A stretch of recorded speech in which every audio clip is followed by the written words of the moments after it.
supaya mereka bisa meletakkan sebentar beban mereka dengan pengajaran-pengajaran, dengan pengalaman-pengalaman, supaya mereka bisa saling curhat satu sama lain, dan supaya Yesus juga meneguhkan satu sama lain.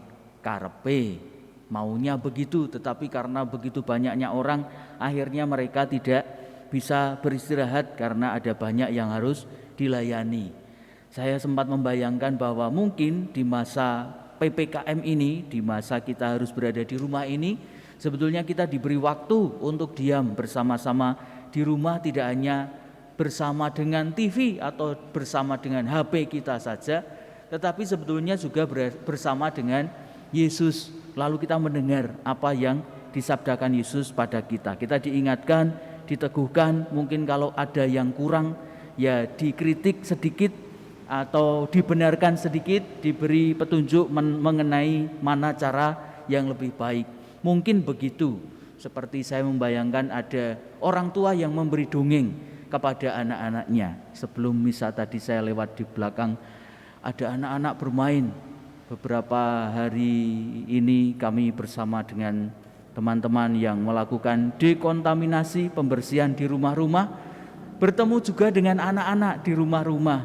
Lalu saya bersyukur bahwa mereka tidak jenggureng, merengut, sedih, tetapi mereka tetap semangat. Meskipun belajarnya dari rumah tapi tetap semangat. Ada yang tetap semangat gambar. Banyak sekali, nanti mau dipamerkan. Oke, teman-teman yang lain juga bisa menggambar. Mungkin ada anak-anak yang mengikuti perayaan Ekaristi ini dari rumah masing-masing. Mungkin ada yang mulai memelihara ikan. Ada yang memelihara ikan. Romo sudah dapat kiriman ikan cupang dari Adriel, terima kasih. Lalu ada yang di rumah ikut memelihara kembang bersama dengan papa mamanya. Kegiatan yang juga menarik. Juga mungkin mendongeng. Nah, karena melihat dan teringat kepada anak-anak itu, saya jadi teringat bahwa juga ada dongeng-dongeng yang sebetulnya bisa kita ceritakan kepada anak-anak. Salah satu dongeng yang saya ingat adalah dongeng yang diceritakan oleh keponakan-keponakan saya, Alkosta dan Vla. Ada dongeng tentang jari-jari. Dongengnya sebetulnya sederhana sekali. Mereka ngomong tentang jari-jari. Ini jari jempol, ini jari telunjuk, ini jari tengah, ini jari manis, ini jari kelingking. Lalu mereka itu suatu kali ngobrol ramai sekali, mengatakan bahwa sapa to sakjane sing paling perlu utawa sing paling penting saiki dari antara jari-jari itu. Si jempol ini mengatakan, "Yo aku sing paling penting ki, wong aku ki jempol. Kalau ada apa-apa kan acungi jempol. Yang paling bagus, yang paling keren, like itu kan jempol. Ini ibunya jari. Gak ada bapaknya, gak apa-apa, tapi yang penting ada ibunya jari." Wah, terus telunjuk mengatakan, "Ya ora, yang paling penting ya aku." Karena untuk menunjukkan yang penting-penting itu pakai telunjuk. Iki lho sing penting, iki lho sing apik, iki manuto, iki ora entuk ngene, kowe kudu ngene. Itu pakai telunjuk untuk menunjukkan yang penting-penting. Lalu jari tengah mengatakan, "Ya ora, kowe iki driji cendek-cendek. Ini saya yang paling tinggi." Itu kan jelas Tuhan itu menciptakan saya yang paling tinggi, maka apapun kamu terserah, saya pemimpinnya di sini. Jadi yos kowe iki kudu manut karo aku, wong aku sing paling dhuwur. Lalu jari manis mengatakan, "Lah yos karepmu, tapi kan saya yang paling baik." Buktinya kalau ada yang baik-baik, cincin itu diletakkannya di jari manis. Jadi aku sing ngerti sing soal becik karo ora becik ki aku. Lalu si jari jendek ini mengatakan, "Yo aku mungkin selama ini tidak diperhitungkan. Mbok kira aku gunane menggo utik-utik pikiran." Oh, jangan membayangkan yang jorok-jorok, utik-utik pikiran begini ini. Tetapi kalau tidak ada saya, kalian juga tidak ada artinya. Kalau saya tidak mau ada di antara kalian, kalian tidak ada artinya. Lalu ini jari ini pating ketuil do padu. Aku yang paling penting, ora, aku yang paling penting, aku yang paling penting, aku. Lalu suatu ketika mereka sedang berpadu seperti itu, tiba-tiba ada sesuatu benda yang terlempar. Hop. Nungguin ya. Nungguin kelanjutannya. Kelanjutannya adalah untung ada benda yang terlempar tadi lalu bisa ditangkap bersama-sama oleh kelima jari yang bekerja sama sebagai sebuah tangan. Untung itu masih bisa ditangkap. Kalau tidak nanti kena ke mata, kena ke kepala, kena tempat-tempat yang lain, bisa celaka, bisa terluka. Lalu mereka mulai menyadari, oh iya pancen mungkin jari jempol ini yang paling gede, tapi ya kalau tidak ada yang lain, ini tadi tidak ada fungsinya. Mungkin iya ya telunjuk ini ya memang sesekali dalam saat-saat tertentu perlu menunjukkan. Sesekali jari manis atau jari yang lain itu sesuai dengan peran dan fungsinya juga bisa bermanfaat. Tetapi sekarang yang dibutuhkan adalah bekerja bersama-sama. Karena masing-masing itu tidak akan ada artinya tanpa yang lain. Tidak akan ada artinya ketika sendiri-sendiri dipotol siji-siji ora ana gunane. Tetapi ketika ada bersama-sama ini lalu bisa mengerjakan banyak hal. Bisa menggambar, tadi yang suka menggambar. Bisa membersihkan kolam ikannya. Bisa memasak. Bisa membuat hal-hal yang diperlukan di masa seperti ini. Bahkan perlu diingat juga, tidak hanya berhenti pada tangan saja, tetapi juga seluruh tubuh.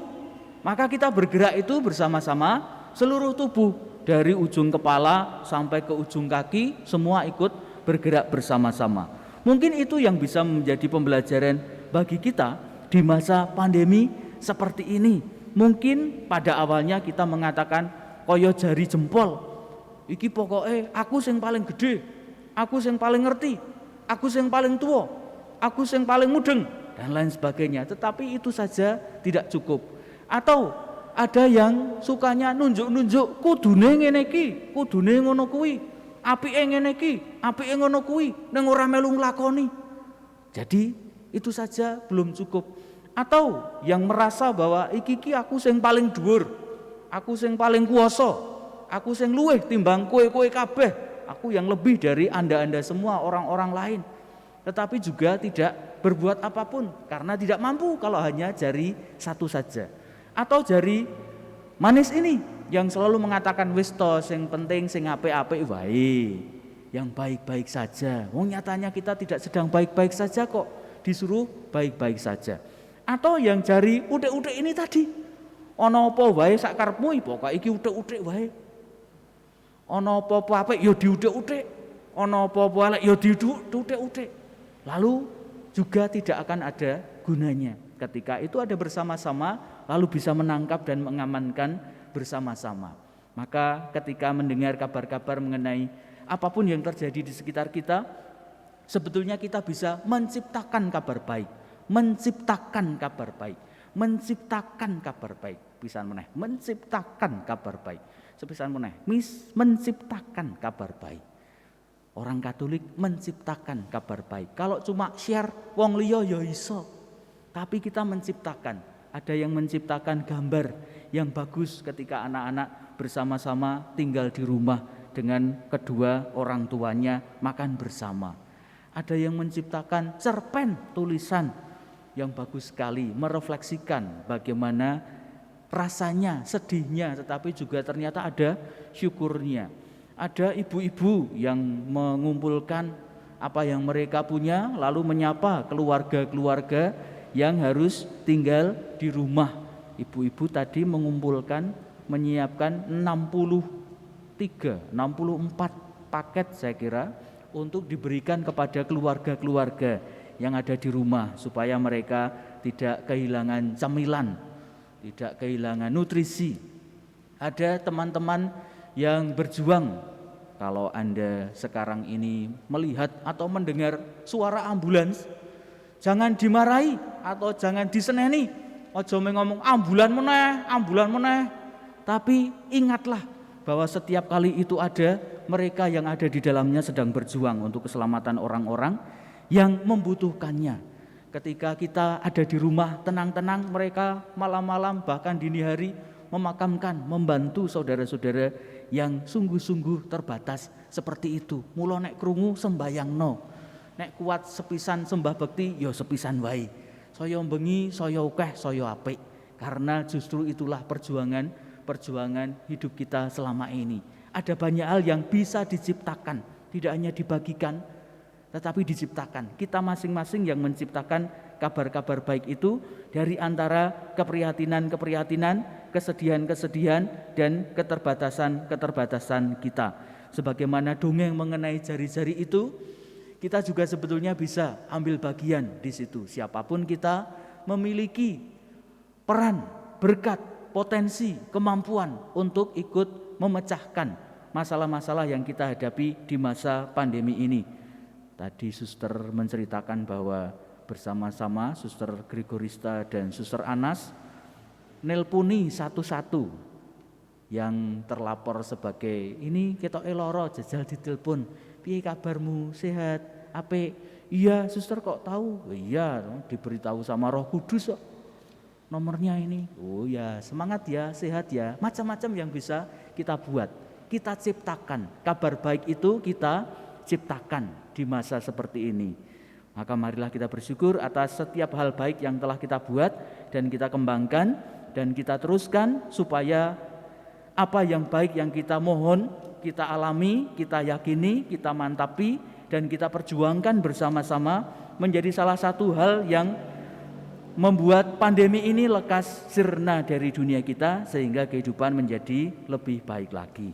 Dimuliakanlah nama Tuhan kini dan sepanjang masa. Kita bangkit berdiri mengungkapkan